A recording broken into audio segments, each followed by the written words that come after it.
Hello बच्चों, आज हम भूगोल के एक टॉपिक को पढ़ेंगे। उस टॉपिक का नाम है आठवां महाद्वीप। तो आइए शुरू करते हैं और इस बात की जानने की कोशिश करते हैं कि अफ्रीका महाद्वीप दो हिस्सों में कैसे टूट जाएगा या अफ्रीका महाद्वीप के दो हिस्से कैसे हो जाएंगे। इस बारे में जानने से पहले हमें द्वीप और महाद्वीप के बारे में थोड़ा जानना होगा कि द्वीप किसे कहते हैं और महाद्वीप किसे कहते हैं। सबसे पहले द्वीप के बारे में जानते हैं। पृथ्वी का छोटा हिस्सा जिसके चारों ओर जल रहता है उसे द्वीप कहते हैं, जैसे भारत का लक्षद्वीप, अंडमान निकोबार द्वीप समूह। अब महाद्वीप को जान लेते हैं। जमीन का बड़ा भाग जिसके चारों ओर जल ही जल हो महाद्वीप कहलाता है, यानी जमीन का ऐसा बड़ा हिस्सा जो चारों तरफ से पानी से घिरा हो महाद्वीप कहलाता है, जैसे एशिया महाद्वीप, अफ्रीका महाद्वीप, ऑस्ट्रेलिया महाद्वीप आदि। हम सभी जानते हैं कि पृथ्वी पर 7 महाद्वीप हैं। पहला एशिया, दूसरा अफ्रीका, तीसरा उत्तरी अमेरिका, चौथा दक्षिणी अमेरिका, पांचवा अंटार्कटिका, छठा यूरोप और सातवां ऑस्ट्रेलिया। अब हम आठवां महाद्वीप के बारे में जानते हैं। आठवां महाद्वीप कैसे बनेगा। भूगर्भ वैज्ञानिकों का कहना है कि जब भी पृथ्वी पर कोई परिवर्तन होता है तो उसमें लाखों वर्ष लग जाते हैं। धरती पर तेजी से परिवर्तन हो रहे हैं जिन पर हमारी नज़र है। इनमें से एक केन्या के नैरोबी नैरोक हाईवे के नज़दीक कई किलोमीटर लंबी दरार पड़ गई है।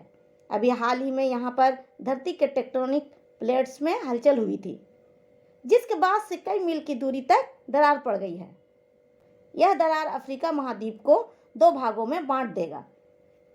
पृथ्वी पर होने वाले किसी खास परिवर्तन में लाखों वर्ष लग जाते हैं, लेकिन केन्या में जो दरार पड़ रही है उसको देखकर ऐसा लगता है कि आने वाले समय में हालात तेजी से बदलने वाली है, क्योंकि धरती के केंद्र या अंदर की गर्म और पिघली हुई चट्टानें सतह की ओर बढ़ रही हैं, जो अफ्रीका महाद्वीप को 2 भागों में बांट सकती है।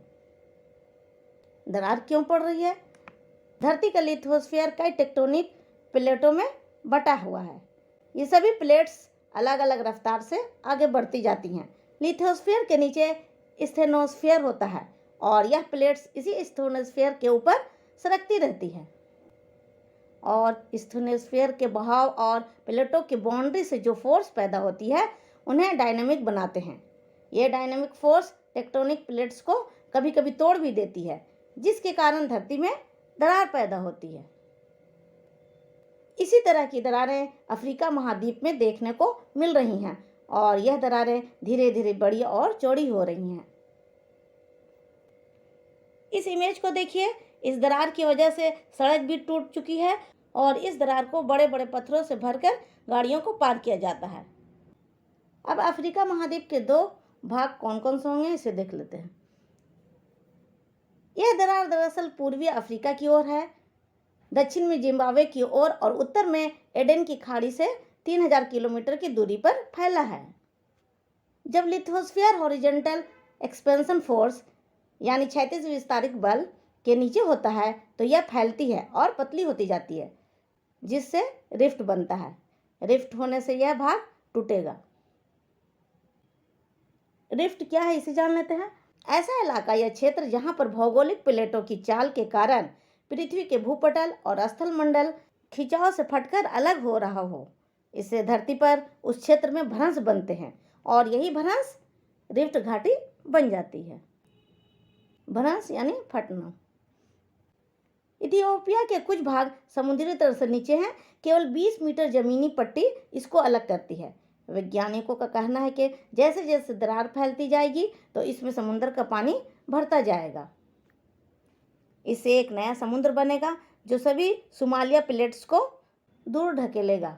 इस तरह सोमालिया और साउथ इथियोपिया अलग हो जाएगा और अफ्रीका महाद्वीप के 2 भाग हो जाएंगे।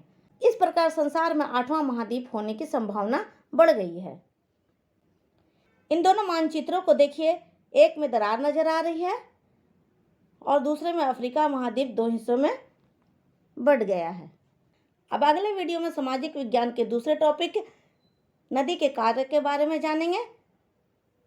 हो सके तो चैनल को सब्सक्राइब कर दीजिएगा और कमेंट करिएगा ताकि हमें पता चले कि आपको वीडियो कैसा लगा। धन्यवाद।